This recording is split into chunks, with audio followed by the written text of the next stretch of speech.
জেনেভায় যুক্তরাষ্ট্র ও ইরানের পরমাণু আলোচনায় অগ্রগতি হলেও তেহরান সব মার্কিন রেড লাইন মেনে নেয়নি বলে অভিযোগ করেছেন মার্কিন ভাইস প্রেসিডেন্ট জেডি ভ্যান্স। অন্যদিকে ইরানের সর্বোচ্চ ধর্মীয় নেতা আয়াতুল্লাহ আলী খামেনি হুঁশিয়ারি দিয়েছেন, ওয়াশিংটন জোরপূর্বক ইসলামী শাসনতন্ত্র পতিত করতে পারবে না। আলোচনার টেবিলে শান্তি ও সমঝোতার প্রয়াস চললেও সম্ভাব্য সংঘাত ও প্রতিরক্ষা চ্যালেঞ্জ ক্রমেই বাড়ছে। ইরান অভ্যন্তরে সরকার বিরোধী আন্দোলন জোর পাচ্ছে। ইলাম প্রদেশ সহ অন্যান্য শহরে শাসনতন্ত্র পতনের দাবিতে বিক্ষোভ হয়েছে। এদিকে মার্কিন প্রশাসন মধ্যপ্রাচ্যে সামরিক শক্তি বৃদ্ধি করেছে। দ্বিতীয় রণতরীর পাশাপাশি এক্সিওসের খবর অনুযায়ী গত একদিনে 50টিরও বেশি যুদ্ধ বিমান মোতায়েন করা হয়েছে। হরমুজ প্রণালী সাময়িকভাবে সামরিক মহড়ার জন্য বন্ধ ছিল।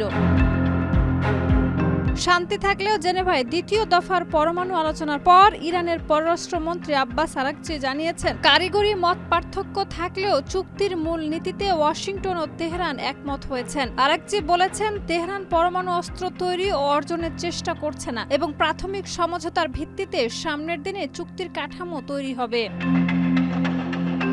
যুক্তরাষ্ট্রের পক্ষ থেকে ইরানকে পরমাণু কর্মসূচি স্থগিত, দূরপাল্লার ব্যালিস্টিক ক্ষেপণাস্ত্র নিক্ষেপ বন্ধ এবং বিদেশি সন্ত্রাসী গোষ্ঠীকে সহায়তা না করার আহ্বান জানানো হয়েছে। ভাইস প্রেসিডেন্ট জেডি ভ্যান্স বলেছেন, প্রেসিডেন্ট ডোনাল্ড ট্রাম্প সকল চ্যানেলে কূটনৈতিক ও সামরিক বিকল্প ব্যবহার করে সমস্যার সমাধান করতে সচেষ্ট।